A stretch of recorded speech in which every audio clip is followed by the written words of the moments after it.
Mr. Louis Gables and Mr. Abe Wannamaker were bitter, feuding old men.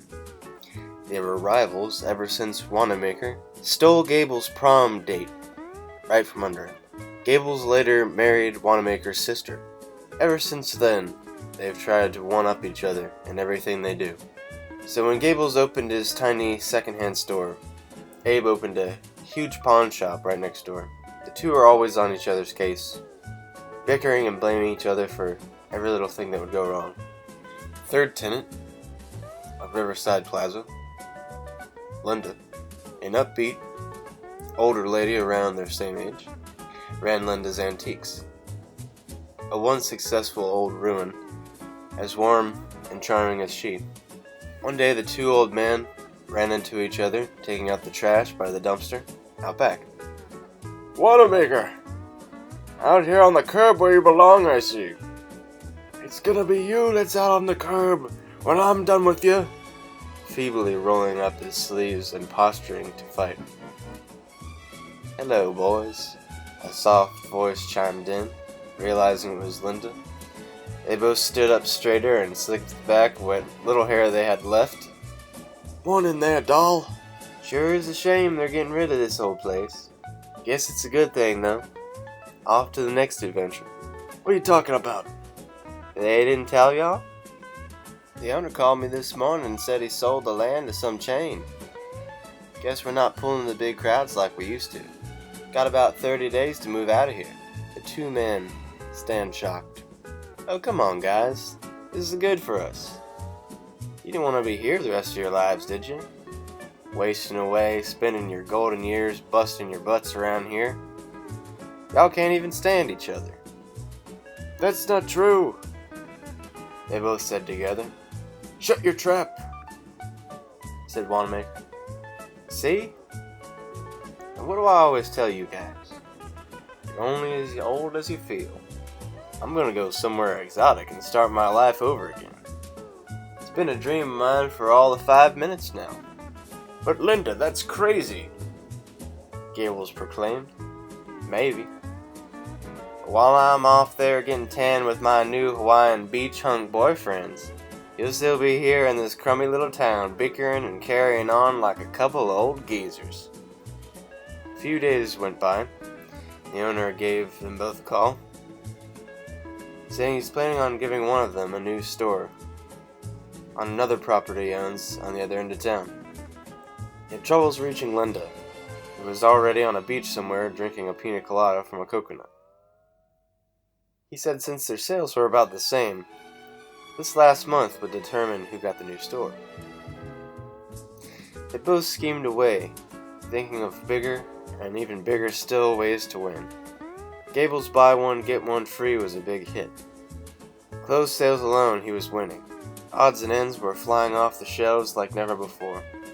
Wannamaker, being bested by his second-hand store, took Patriot Pawn to the next level with his bicentennial blowout extravaganza, putting on a shindig with free food, dressing up like Uncle Sam, and launching fireworks from the rooftop. After a week of Wannamaker's block party, everyone had forgotten about Gables' sale. He knew he had to go bigger and bolder.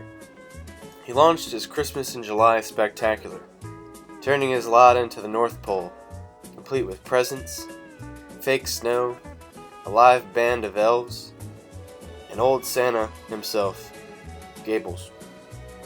All this made Wannamaker furious. The whole town had come down to see the show these guys were putting on. Up on the rooftop, Wannamaker, Uncle Sam, caught up with Santa Claus. He ran toward him. Just as Santa turned around, Uncle Sam packed a powerful, patriotic punch right across one of his rosy red cheeks.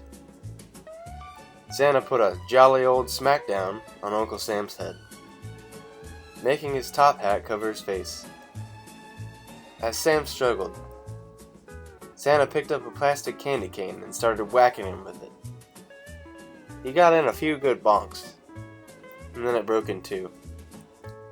A disoriented Uncle Sam stood with a piece of broken candy cane and charged at him with all his might. Santa picked up the other half, and a sword fight ensued. A news crew came to capture the spectacle. Soon people from other counties heard the word, then other states, and soon this strange little piece of news broke nationally. The struggle went into the night. People camped out to watch as the elf band continued to play, and Patriot Pawn had their cookout. Some of the local teenagers got into Wannamaker's fireworks and started lighting them off. With all the excitement, it made the old men both very sleepy.